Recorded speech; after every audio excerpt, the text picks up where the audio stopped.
할렐루야, 좋은 아침입니다. 오늘 2월 3일 말씀입니다. 2월 3일 제목은 다스리는 권세를 받았습니다 입니다. 다스리는 권세를 받았습니다. 성경 말씀입니다. 하나님이 그들에게 복을 주시며 하나님이 그들에게 이르시되 생육하고 번성하여 땅에 충만하라. 땅을 정복하라. 바다의 물고기와 하늘의 새와 땅에 움직이는 모든 생물을 다스리라 하시니라. 창세기 1장 28절입니다. 위의 말씀은 하나님께서 사람을 만드시고 사람에게 하신 말씀입니다. 사람이 모든 것을 다스리는 것이 하나님의 원래 계획이셨습니다.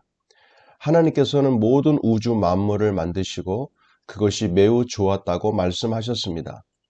하나님께서 만드신 세상은 완벽했습니다.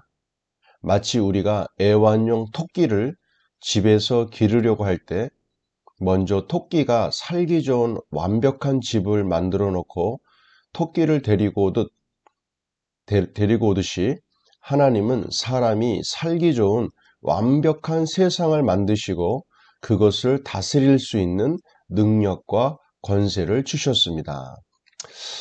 하나님이 사람을 먼저 만드시고 모든 만물을 그 다음에 만드신 게 아니라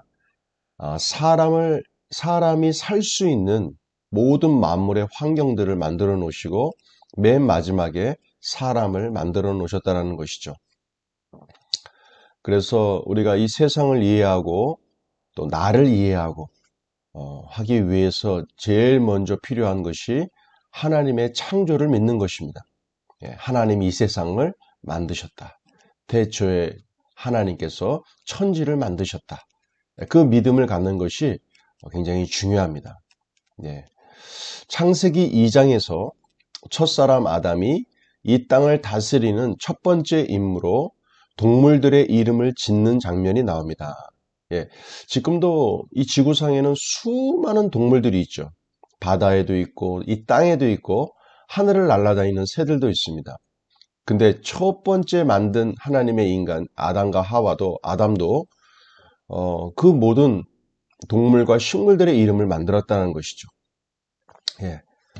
그래서 여호와 하나님께서 흙으로 온갖 들짐승들과 공중의 온갖 새들을 다 빚으시고 그것들을 아담에게로 데려오셔서 그가 어떻게 이름을 짓는지 보셨습니다. 아담이 어떻게 그 동물들의 이름들을 짓는지 하나님께서 지켜보셨다는 겁니다. 아담이 각 생물을 무엇이라 부르든지 그것이 그의 이름이 됐습니다. 창세기 2장 19절입니다. 우리가 만약 사람의 이름을 짓는다 하더라도 한 10명 아니면 한 100명만 줘도 아마 이 고갈이 날 것입니다. 이름을 만든다라는 것 자체가. 근데 아담은 그렇지 않았다라는 것이죠. 하나님의 생명을 소유한 아담은 하나님으로부터 지혜를 갖고 있는 하나님의 형상과 모양대로 만들어진 아담은 지혜가 있어서 그 수많은 동물들의 이름을 다 지었다라는 것입니다. 중복되지 않도록. 대단하지 않습니까? 그들이 갖고 있는 특징대로 이름을 만들었다라는 것입니다. 모든 것을 다스리는 삶 즐겁지 않나요?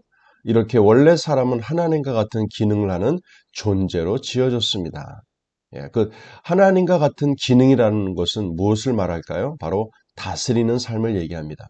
이 땅을 다스리고 또 하늘을 다스리고 모든 환경을 다스릴 수 있는 그 다스리는 삶, 그것이 곧 하나님과 같은 기능입니다. 하나님께서 사람에게 이 땅을 다스리게 하셨고 질병이나 가난과 죽음과 같은 것들은 하나님의 창조 안에 포함되어 있지 않았습니다. 그렇습니다. 하나님은 하나님의 이 창조 안에는 수많은 질병들, 또 헐벗고 굶주리는 가난의 문제, 또 인간이 언젠가는 죽게 되는 죽음의 문제를 만들지 않으셨다는 것이죠. 첫사람 아담은 하나님의 형상, 즉 영적인 존재로 만들어졌고 하나님과 같은 기능을 할 수 있었습니다. 우리가 지난 시간에 함께 나눴던 것처럼 하나님의 형상이라는 것은 이미지, 그 재질 얘기했죠. 유리컵, 또 플라스틱 컵, 그 컵을 비유로 들면서 우리가 그 얘기를 나눴었죠. 재질이 무엇인가? 바로 하나님의 형상, 하나님의 재질, 이미지, 모습은 바로 영이다. 영적인 존재다. 그래서 인간도 영적인 존재다. 우리가 지금 이 육체 안에 살고 있고 또한 혼을 갖고 있는 존재이지만 생각하고 느끼고 또한 자기의 의지 가운데 살아가고 있는 이 혼적인 존재이지만 인간에게는 하나님의 형상, 바로 영적인 존재다. 영이 있는 영적인 존재다. 굉장히 중요한 정의입니다. 예수님을 믿고 하나님의 자녀가 된 여러분도 아담과 같이 하나님과 같은 기능을 할 수 있습니다. 하나님의 인간에 대한 계획은 우리가 환경과 상황을 다스리는 것입니다. 굉장히 중요한 주제이고요. 우리가 이 땅에 살아가면서 여러 가지 환경과 상황을 맞닥뜨리게 되고 여러 가지 일들을 겪게 되는데요. 그때마다 우리가 하나님의 형상대로 지음받은 영적인 존재라는 것을 다시금 인식하고 또 하나님과 같이 기능할 수 있는 다스리는 삶을 살 수 있다. 아담이 동물과 새들과 또 모든 것들을 다스릴 수 있었던 것처럼 우리들도 동일하게 환경과 상황을 다스리는 자다. 나는 환경과 상황에 휩쓸리지 아니하고 그것을 뛰어넘는 이기는 자의 삶으로 나아갈 것이다. 이스라엘 민족이 애굽 땅에서 출애굽한 이후에 약속의 땅인 가나안 땅에 들어가기 전에 하나님께서는 사막과도 같은 사막입니다. 사막의 땅인 광야에서 훈련을 시키셨습니다. 사막은 말 그대로 아무것도 없습니다. 환경이 우리가 아무리 힘들고 어려운 환경에 있다 할지라도 사막과 같은 환경은 없을 것입니다. 근데 하나님께서는 그 사막 땅에서 40년을 살게 하셨습니다. 기적과 같은 삶을 살았던 것이죠. 바로 하나님의 백성들은 환경을 뛰어넘는 삶을 산다는 것을 하나님께서 직접 보여주신 것이죠.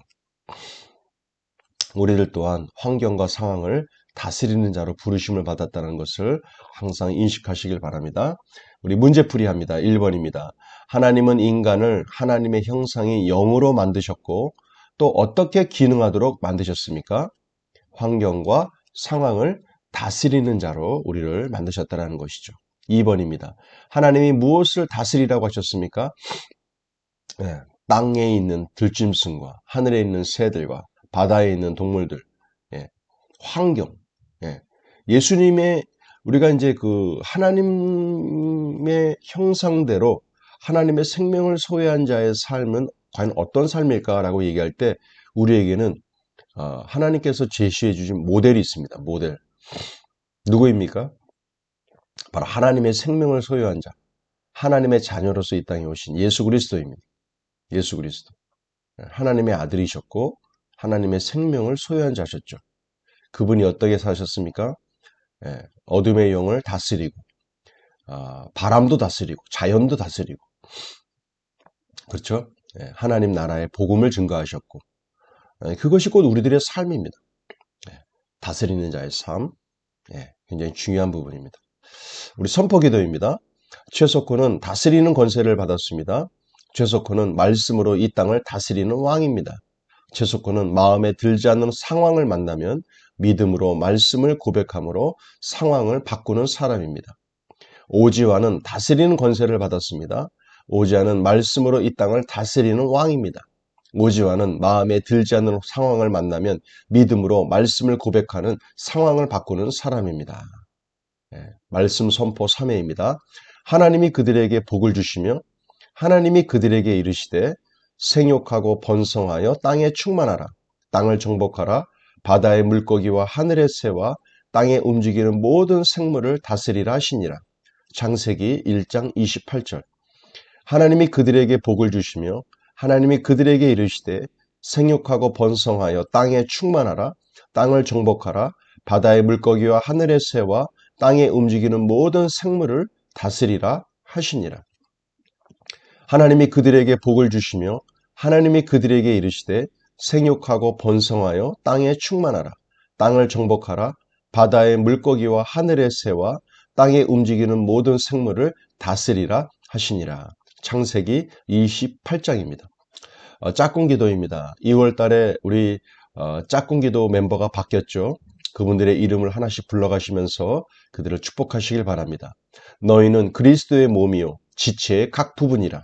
너희는 그리스도의 몸이요 지체의 각 부분이라. 우리는 한 몸이요 한 지체예요. 그리스도의 몸 가운데 있는 지체인 줄로 믿습니다. 자, 말씀 적용입니다. 지금 오늘 하루의 삶 가운데 내가 다스려야 될 영역이 과연 무엇이 있을까?